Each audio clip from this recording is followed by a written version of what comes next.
Hello दोस्तों, welcome back to our channel money market trade. तो आज हम लोग बेसिकली डिस्कस कर रहे हैं कि where exactly should you invest in a falling interest scenario, in a falling interest environment. So ये वीडियो बनाने का मेन रीजन ये है कि 2021 से आपके जो भी सेंट्रल बैंक्स थे दुनिया के, let's say the federal reserve या फिर द यूरोपियन सेंट्रल बैंक या फिर अपने इंडिया का RBI, they have been increasing the interest rates. Interest rates increase कर रहे थे क्योंकि बाय 2020 उन्होंने बहुत ज्यादा पैसे इन्फ्यूज किए थे सिस्टम में। अभी उन्हें बहुत ज्यादा इन्फ्लेशन हो रहा था, so they had to increase the interest rates. But अभी 2024 में इन्फ्लेशन अंडर कंट्रोल आ गया है। सो अगेन फेडरल रिजर्व और जो सेंट्रल बैंक्स है, they have started to decrease their interest rates. तो पहले तो समझेंगे इंटरेस्ट रेट डिक्रीज होता क्या है, and after that we are going to see कि ऐसे सिनारियो में आपको पैसे आपके इन्वेस्ट कहाँ पे करने चाहिए। सो बैकग्राउंड से अगर हम लोग स्टार्ट कर रहे हैं, so the US federal reserve जो है आपका, it has lowered policy rates bye 50 basis points during its federal open market committee meeting, FOMC meeting जो हुई थी सितंबर 18 2024 में। तो बेसिकली ये जो पॉलिसी रेट्स जो होते हैं, आपकी जो बैंक होती है, it borrows money from the federal bank. तो ये जो बोरोइंग रेट जो होता है, वो उसको अगर वो लोग 50 बेसिस पॉइंट से कम करते हैं, सो बैंक जब भी आपको पैसे लेंड कर रही है, सो आपके भी लेंडिंग रेट्स 50%, 50 बेसिस पॉइंट से कम हो जाएंगे। 50 बेसिस पॉइंट्स का मतलब होता है 0.5%। मतलब 100 basis points is equal to 1%। तो अगर 50 बेसिस पॉइंट से अगर रेट कम हो गए, सो आप भी जो इंटरेस्ट पे कर रहे हो, लेट्स से आप होम होम लोन लिया है आपने और आप उस पर 10% पे कर रहे हो, सो आपको भी अभी कितने पे करने पड़ेंगे? 9.50%। सो ये जो 0.50% जो पैसा होता है, ये आपको एक्स्ट्रा कैश आपके पैसे आपका बचता है। This is known as disposable income in economics. और ये जो पैसा है, आप इस पैसे का क्या करोगे? आप जाके, आप या फिर कोई भी इसको क्या करेगा, आगे जाके आप इसे स्पेंड करोगे।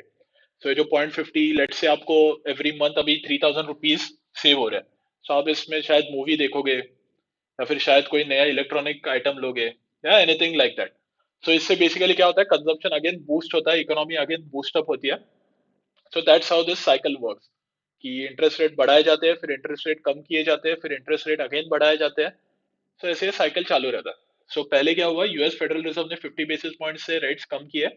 सिमिलरली यूरोपियन सेंट्रल बैंक जो है, यूरोप की जो सेंट्रल बैंक है, उसने जून में ही कट कर दिया था। उसने जून में फर्स्ट कट कर दिया था और सितंबर में उसने वापस 25 बेसिस पॉइंट का एक कट किया। रिपीटिंग अगेन कि 100 बेसिस पॉइंट का मतलब होता है 1%। In Asia the People's Bank of China, Asia में मतलब ऑफ कोर्स चाइना में पीपल्स बैंक ऑफ चाइना जो है, उसने उसका 7 डे रिवर्स रेपो रेट है उसको 0.2% से कम कर दिया है टू 1.5%। और चाइना में हम लोगों ने लास्ट वीक में डिस्कस भी किया था कि चाइना ने बहुत बड़ा स्टिमुलस पैकेज दिया है। उनके इधर इकोनॉमी बहुत स्लो डाउन हो रही थी, उनका हाउसिंग मार्केट थोड़ा सा क्राइसिस में जा रहा था, इसलिए उन्होंने अभी रेट्स कम कर दिए। और उसके अलावा उन्होंने बहुत एक बड़ा स्टिमुलस पैकेज भी दिया। स्टिमुलस पैकेज में क्या क्या आ जाएगा? लेट से आपको लोन ज्यादा कम इंटरेस्ट रेट्स पे मिल जाएंगे, आपको टैक्स बेनिफिट्स मिल जाएंगे, टैक्स रेट्स कम कर दिए, या फिर इकोनॉमी में और कोई अगर आपको फ्री कैश बांटी जा रही है, ऐसे सब चीजें स्टिमुलस पैकेज में आते हैं। तो ये सब क्यों कर रही है चाइना की government? To stimulate their economy, कि वहां पे ग्रोथ आए। और इसका इफेक्ट हम लोगों ने इंडियन मार्केट पे भी देखा था। इंडियन मार्केट के बहुत ज्यादा फंड्स चाइनीज मार्केट में चले गए थे, मतलब इंडियन मार्केट में एफआईआईज के फंड्स, सो एफआईआईज के फंड्स ने इंडियन मार्केट में सेलिंग की और वो सब फंड्स लेके उन्होंने चाइनीज मार्केट में इन्वेस्ट करना स्टार्ट किया, क्योंकि चाइना की इकोनॉमी अब बूस्ट होने वाली थी। Domestically reserve bank of India की मीटिंग हुई थी अक्टूबर में। तभी भी लगा था कि शायद रेपो रेट अभी हमारे इधर भी कट हो जाए, लेकिन रिजर्व बैंक ने क्या किया है, उन्होंने रेट कट नहीं किया, उन्होंने स्टेडी रखा है 6.5% में। बट उन्होंने एक इंडिकेशन दे दी है कि आने वाले समय में हम लोग इंटरेस्ट रेट करने वाले हैं। क्या किया उन्होंने, उनका जो स्टैंस है, वो विड्रॉल ऑफ अकोमोडेशन से न्यूट्रल पे कर दिया। न्यूट्रल का मतलब अभी शायद दिसंबर की मीटिंग में या फिर फरवरी, सो आरबीआई की मीटिंग कभी होती है? इट इज बाय मंथली, तो 2 महीने में एक बार उनकी मीटिंग होती है। सो वो कमेटी बैठती है, एमपीसी मॉनेटरी पॉलिसी कमेटी होती है। उनका बेसिकली टारगेट होता है that the inflation should be between 4 ± 2%। So जब ये टारगेट मीट हो जाता है, so then they will start decreasing the interest rate. So अभी I think inflation somewhat like 4.8% पे चल रहा है। सो sooner or later they are going to decrease the interest rates in India also. So last point है, central banks globally are moving towards easing. सो यहाँ पे एक point बन के आता है कि central banks interest rates cut क्यों कर रहे हैं। सो फर्स्ट रीजन होता है इकोनॉमिक डाउनटर्न्स। इकोनॉमिक डाउनटर्न्स का मतलब होता है जब भी आपकी इकोनॉमी, कोई भी कंट्री की इकोनॉमी स्लो डाउन में जाती है, कि ज्यादा बाहर खरीदारी नहीं हो रही है, बिजनेसेस भी ज्यादा कुछ प्रोडक्शन नहीं कर रहे, सो ऐसे समय पे वो डाउन टर्न्स को, उसका इफेक्ट बदलने के लिए और वो इकोनॉमी को प्रोग्रेस में लाने के लिए या फिर उस इकोनॉमी में ग्रोथ लाने के लिए जनरली इंटरेस्ट रेट्स कट किए जाते हैं, जैसे मैंने पहले भी एक्सप्लेन किया। So during periods of downturns और recession, central banks cut rates to stimulate activity. Lower rates reduce the cost of borrowing, encouraging businesses to invest and consumers to spend। जैसे मैंने कहा कि 10% से 9.5% हो गया, सो 0.5% जो आपके एक्स्ट्रा बच रहा है, उस पैसे से आप क्या करोगे, आप स्पेंड करोगे। आप स्पेंड करोगे तो किसका तो वो रेवेन्यू बन रहा है, किसका तो वो शायद प्रॉफिट बन रहा है, सो इकोनॉमी रिकवरी में जाती है, which drives the economic recovery. Next reason होता है low inflation. When inflation rates fall below the target level, जैसे मैंने कहा आरबीआई का एक टारगेट है 4 ± 2%। तो ये जो टारगेट के जब भी नीचे जाता है, that's when central banks reduce rates to encourage spending and investing, aiming to boost economic growth and bring inflation back to target levels। So अगर inflation आपका अगर बहुत ज्यादा लेट्स से बढ़ गया या फिर कम हो गया, सो तभी भी इंटरेस्ट रेट्स उस हिसाब से बढ़ाए या फिर कम किए जाते हैं। लेट्स से आपका इन्फ्लेशन का आरबीआई का टारगेट है 4 ± 2%। लेट्स से आपका कंट्री में इन्फ्लेशन हो गया 1%। 1% का मतलब क्या होता है, आज आपने एक चीज 100 रुपए में खरीदी, अगले साल आप जाके उस चीज को 101 रुपीज में खरीद रहे हो। तो अगर आप उसे 101 रुपीज में खरीद रहे हो, सो जो बिजनेसमैन होता है, ही हैज नो, मतलब उसके पास कोई मोटिव नहीं है कि वो ज्यादा प्रोडक्शन करे, अगर उसे उसका प्रॉफिट एक साल में सिर्फ 1% से बढ़ रहा है। तो तभी भी इंटरेस्ट रेट कम किए जाते हैं ताकि लोग और ज्यादा खरीदारी करें और वो 1% से उसको 4%, 5%, 6% पे पुश किया जा सके। So I think central banks interest rates क्यों कट करते हैं ये भी समझ में आ गया, बैकग्राउंड भी हो गया। सो अभी हम लोग डायरेक्टली आते हैं कि जब भी इंटरेस्ट रेट्स कट करना स्टार्ट होगा, इंडिया में भी ऑफकोर्स होगा, आई थिंक बाय दिसंबर या फिर बाय फरवरी। सो तभी कौन से सेक्टर्स में एज अ इन्वेस्टर हमें इन्वेस्ट करना चाहिए। सो फर्स्ट तो ऑफकोर्स आता है बैंक्स। कि बैंक्स में क्या होता है जब भी इंटरेस्ट रेट्स कम होते हैं, अभी लेट्स से आप एक नॉर्मल एक सैलरी पर्सन है, सो अभी करंटली हाउसिंग लोन पे इंटरेस्ट रेट्स चल रहे हैं 10%। लेट्स से कल इंटरेस्ट रेट्स कट हो गए and now the banks are offering 8% interest on home loans. तो आप क्या करोगे, आप या फिर आप जैसे और भी लोग होंगे वो जाके लोन लोन लेंगे बैंक से, and this stimulates banking activity. So bank को ज्यादा कस्टमर्स मिलेंगे लोन्स देने के लिए। So banks witness increase lending activity and have better control over non performing assets when the interest rates are low. Non performing assets क्या होते हैं, सो जो आपके लोन्स उन्होंने दिए, बैंक के लिए उन्होंने जो लोन्स दिए, दे आर एसेट्स। सो जो भी लोन्स उनके रिकवर नहीं हो पाते, उन्हें वो नॉन परफॉर्मिंग एसेट्स कहते हैं। जब भी इंटरेस्ट रेट्स कम हो जाएंगे तभी ऑफ कोर्स आप भी बहुत इजीली वो रीपे कर पाओगे, इसलिए कंट्रोल आ जाता है नॉन परफॉर्मिंग एसेट्स पे, बहुत ज्यादा लोन्स नॉन परफॉर्मिंग होते नहीं है। नेक्स्ट आपके फी बेस्ड इनकम सर्विसेज जो भी होते हैं, जैसे कि investment banking activities, credit card spends, अगर लो इंटरेस्ट पे आपको लोन मिल रहा है, क्रेडिट कार्ड स्पेंड्स मिल रहे हैं, तो आप of course credit card spends भी ज्यादा करोगे। Wealth management services, transaction fees, ये भी सब बैंकिंग रिलेटेड जो भी आपकी एक्टिविटीज होते हैं उन्हें भी एक बूस्ट मिल जाता है। So banking becomes one of the first sectors. So इससे क्या होता है, बैंक की रेवेन्यू स्ट्रीम स्ट्रेंथन होती है, प्रॉफिटेबिलिटी बढ़ती है। हालांकि उनके नेट इंटरेस्ट मार्जिन पे थोड़ा सा इफेक्ट आ जाता है in low interest rate environments. Net interest margin क्या होते हैं, द लोन आपके सेविंग्स अकाउंट पे या फिर आप जब भी डिपॉजिट करते हो तो बैंक आपको कितना इंटरेस्ट रेट देती है, लेट्स से 6%। और आगे जाके बैंक वो लोन कितने में दे रही है, आपसे पैसा लिया डिपॉजिट पे 6% पे, आगे जाके बैंक ने वो लोन दिया 10% पे। तो ये जो 4% होता है, दिस इज योर, मतलब ये जो गैप बना 10% माइनस 6%, जितने में आपसे पैसा लिया, फिर आगे में वो पैसा बैंक ने किसी को लोन पे कितने रेट पे दिया, सो दैट्स 10 - 6, सो 4%। सो ये जो 4% होता है, that's your net interest margin. So of course अगर इंटरेस्ट रेट कम हो जाएंगे तो ये थोड़ा सा कंप्रेस हो जाएगा, but overall banking activity stimulate होती है, सो उसका इतना इफेक्ट होता नहीं है। So first is of course banking sector, यहाँ पे आपका प्रॉफिटेबिलिटी रेवेन्यू दोनों आपको बढ़ता हुआ दिखेगा। Next is NBFCs and housing finance companies. Housing finance companies का मैंने पहले भी एग्जांपल ऑफ कोर्स एक्सप्लेन किया कि अगर लेट्स से 10% पे हाउसिंग लोन आपको मिल रहा है और अभी अगर 8% पे मिल गया, तो ज्यादा लोग जाके हाउसिंग लोन लेना स्टार्ट करेंगे। सेम गोज विद एनबीएफसीज, अगर इंटरेस्ट रेट कम हो रहे हैं, एनबीएफसीज एंड बैंकिंग का सेम होगा। एनबीएफसीज कहाँ से पैसा उठा रहे हैं, if it is a non deposit taking NBFC. Deposit taking NBFC होगी तो वो आपसे ही पैसा लेगी in form of deposits. Non deposit taking होगी तो वो कहाँ से लेगी, वो बॉन्ड से रेज करेगी, या फिर आरबीआई से पैसा उठाएगी, या फिर बैंक से पैसा उठाएगी। तो वहां पे भी अगर इंटरेस्ट रेट कम हो रहे हैं तो ऑफ कोर्स एनबीएफसी को अगर कम इंटरेस्ट रेट पे पैसा मिल रहा है, they will be able to lend it at a higher price. So NBFC का भी पॉइंट क्लियर है, it will be same as banks. Housing finance companies का हम लोग पहले ही भी डिस्कस कर चुके हैं।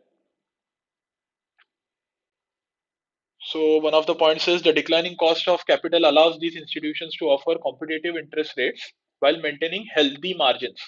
While maintaining healthy margins, the increased demand for loans during low rate environments positions this sector for strong growth. सो यहाँ पे आपके पर्सनल लोन्स आ गए, व्हीकल फाइनेंसिंग आ गई। अगर व्हीकल फाइनेंसिंग में ऑफ कोर्स एनबीएफसी है, so it is doing vehicle financing. Earlier it was offering 10% interest rate on the vehicle finance या फिर व्हीकल लोन। अभी वो 8% हो रहा है, तो लोग जाके और ज्यादा गाड़ियां खरीदेंगे। So this is how this works basically. Interest rate cut होने के बाद ऐसे इस सेक्टर को इमेजिन कीजिए कि आपके पास पहले 1,000 रुपए बचते थे, अभी आपके पास 3,000 रुपए बच रहे हैं। सो आप क्या करोगे वो 2,000 एक्स्ट्रा पैसों का? ऐसे इमेजिन कीजिए और आपको समझ में आने लगेगा कि कौन से सेक्टर्स बेनिफिट होंगे। So first was banking, second is NBFCs and housing finance companies. Third is renewable energy sector. So renewable energy पूरे दुनिया में अभी रिन्यूएबल एनर्जी के लिए बहुत ज्यादा फोकस बढ़ता जा रहा है। इंडिया ने COP27 या फिर COP में जो मीटिंग्स होते हैं, कॉन्फ्रेंस ऑफ पार्टीज मीटिंग्स होते हैं, पूरे दुनिया के सब सारे कंट्रीज आते हैं और वो रिन्यूएबल एनर्जीज के ऊपर या फिर क्लाइमेट चेंज को कैसे रोका जाए उसके ऊपर डिस्कशंस करते हैं। सो वहां पे इंडिया ने क्या किया था, इंडिया ने बहुत ही एम्बिशियस गोल सेट किया है खुद के लिए कि 50% हमारा जो इलेक्ट्रिक पावर कैपेसिटी होगा वो रिन्यूएबल एनर्जी सोर्सेज से होगा by 2030। So I want to emphasise this again, that is 50% आपका इलेक्ट्रिक पावर कैपेसिटी जो होगा it will come from renewable sources by 2030, मतलब आने वाले 6 सालों में। सो आई थिंक ये हुआ था 2020 या समथिंग में। Aiming for net zero carbon emissions by 2070। By 2070 India को क्या करना है, नेट जीरो कार्बन एमिशंस करना है। To meet the target, the country plans to install, I think you should emphasize on this point more, that the country plans to install 500 gigawatt of renewable energy capacity by 2030। 500 gigawatt। तो 500 gigawatt setup करने के लिए renewable energy के आप अभी stocks भी देख रहे होंगे। वॉरी एनर्जीज का लिस्टिंग अभी हुआ था 66% गेन पे, and I think again it is from its listing, so from again it is up 10% I think yesterday. So renewable energy बहुत ही हॉट सेक्टर है। अभी रिन्यूएबल एनर्जी सेक्टर में आपको प्लांट सेटअप करने के लिए, या फिर आपको सोलर प्लांट सेटअप करने के लिए, या फिर hydro power electric project setup करने के लिए, या फिर विंड मिल सेटअप करने के लिए आपको बहुत ज्यादा कैपेक्स लगता है। सो इसके लिए आप बहुत ज्यादा पैसा लोन में लेते हो। सो ये जो कंपनीज होती है इनका डेप्ट लेवल बहुत हाई होता है। सो जब भी इंटरेस्ट रेट्स फॉल होते हैं तभी इन्हें ऑफकोर्स इन्हें भी इंटरेस्ट तभी कम देना पड़ेगा। So this sector also gets a very big boost. So ये भी सेक्टर आपके रेडार में होना चाहिए अगर आप इन्वेस्टमेंट कर रहे हो तो। सो lower interest rates reduce the financing cost for these projects. जैसे मैंने कहा कि अगर 100 करोड़ का आपका प्रोजेक्ट है उस पर 10% इंटरेस्ट रेट है, now it has come down to 8%, so आप बेटर उसको फाइनेंस कर पाओगे, enabling companies to expand their capacity more affordably. It becomes more affordable. The sector's growth is further supported by favorable government policies, declining technology cost भी है renewable energies की, वो भी कम होती जा रही है। 2015 में आपको एक सोलर पैनल की जो प्राइस पड़ती थी उसका अभी प्रोडक्शन कॉस्ट बहुत कम हो गया है और ये आने वाले समय में और भी कम होता जाएगा। So and rising demand for sustainable energy solutions. So दोनों चीजें इसमें साथ में आ रही है। इंडिया का एक बहुत बड़ा टारगेट भी है और इंटरेस्ट रेट्स कम भी हो रहे हैं। So this sector is going to be a hot sector in coming 5 to 6 years। Next we are going to discuss consumer discretionary products. So consumer discretionary products में आपके क्या क्या आता है? Retail, hospitality, entertainment, luxury goods, electronic purchases. So basically जो भी आपके consumer discretionary में आप लेट से रिटेल में जाके लेट से जो खरीदी कर रहे हो, so now you are going to buy more clothes.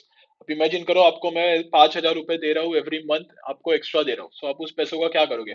आप जाके मूवी देखोगे, आप जाके टूरिज्म में आप ज्यादा घूमना स्टार्ट करोगे, आप शायद लग्जरी गुड्स में स्पेंड करना स्टार्ट करोगे, या फिर आप इलेक्ट्रॉनिक परचेसेस जाके आईफोन लेके आ जाओगे ईएमआई पे। So that's how this sector also gets a boost.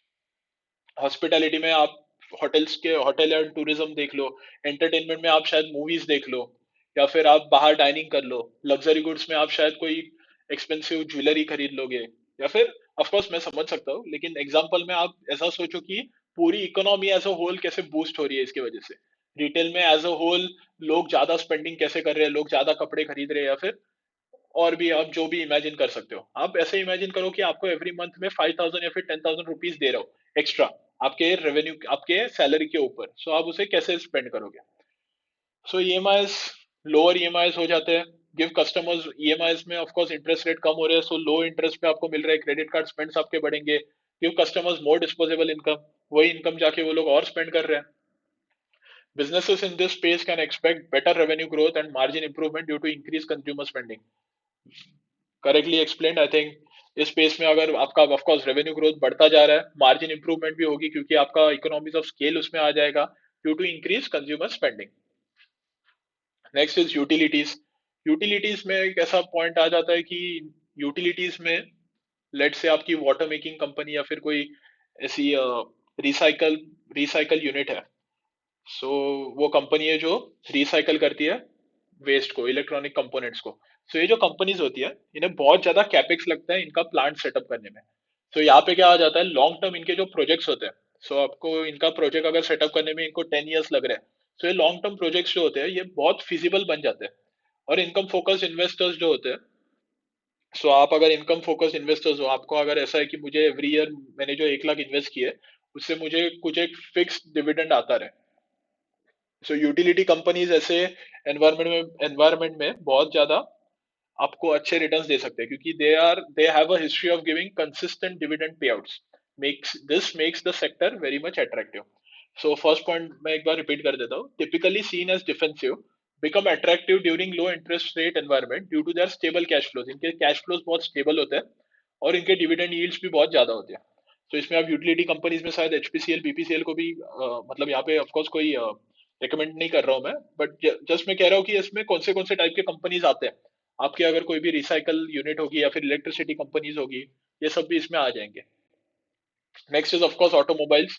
जैसे मैंने पहले भी कहा, जैसे हम लोगों ने व्हीकल फाइनेंसिंग में डिस्कस किया, वैसे ये आप अभी व्हीकल को ही ऐसे एग्जांपल ले लो। आप अभी प्लान कर रहे थे एक नई कार लेने का, but you had gone to the market and seen, मतलब आप मार्केट में गए थे और आपने देखा कि इंटरेस्ट रेट चल रहा है 15%। सो आप वापस आ गए कि 15% इंटरेस्ट रेट मेरे बजट में नहीं बैठ रहा है। सो अभी फरवरी से आरबीआई ने इंटरेस्ट रेट करना स्टार्ट किया, उसका इफेक्ट होना स्टार्ट हुआ और बैंक्स ने, व्हीकल फाइनेंस कंपनीज ने भी इंटरेस्ट रेट कम कर दिए। तो 15% की जगह पे लेट से आपको 12% पे अभी व्हीकल आपको मिल रही है। सो आप एक बार और सोचोगे, ऑफ कोर्स ओवरऑल भी आपका इनकम उसके वजह से, आपका डिस्पोजेबल इनकम भी उसके ओवरऑल से बढ़ रहा है। लेट से पहले से आपके ऊपर लोन्स थे, होम लोन था, सो वहां से आपके थोड़े बहुत पैसे बच रहे हैं।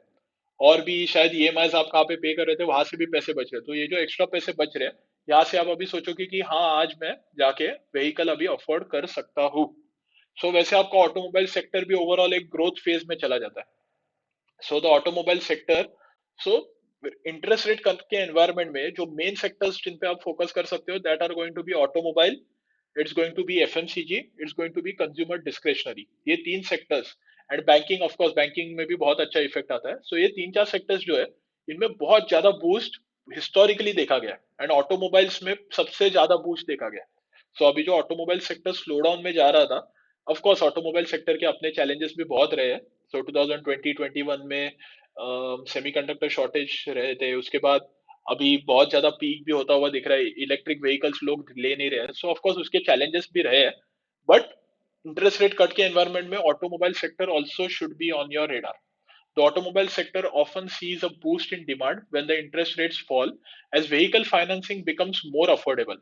Lower monthly payments encourage consumers to purchase new vehicles, driving volume growth for the industry. पूरी industry की volume growth होने start होगी, so you will have better revenues, better profitability, better margins. Correlation between lower interest rate and higher vehicle sales can become a key factor to drive the sector's growth. Last, of course, is fast moving consumer goods, FMCG companies.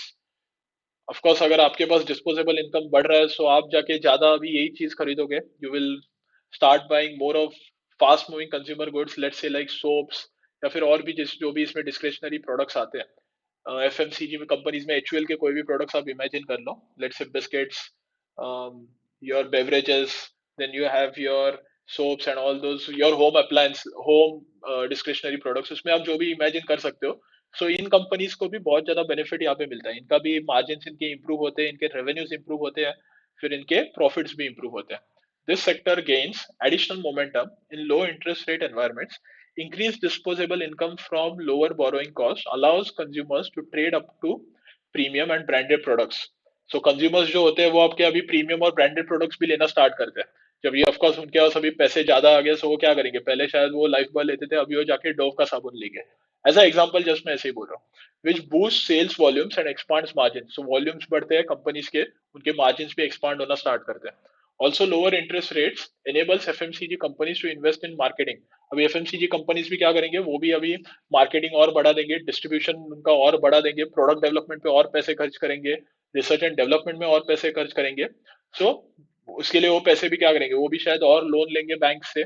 सो पूरा मतलब पूरा वो sector आपका as a पूरा whole country, पूरा as a whole economy growth phase में चला जाता है ड्यूरिंग रेट कट एनवायरमेंट.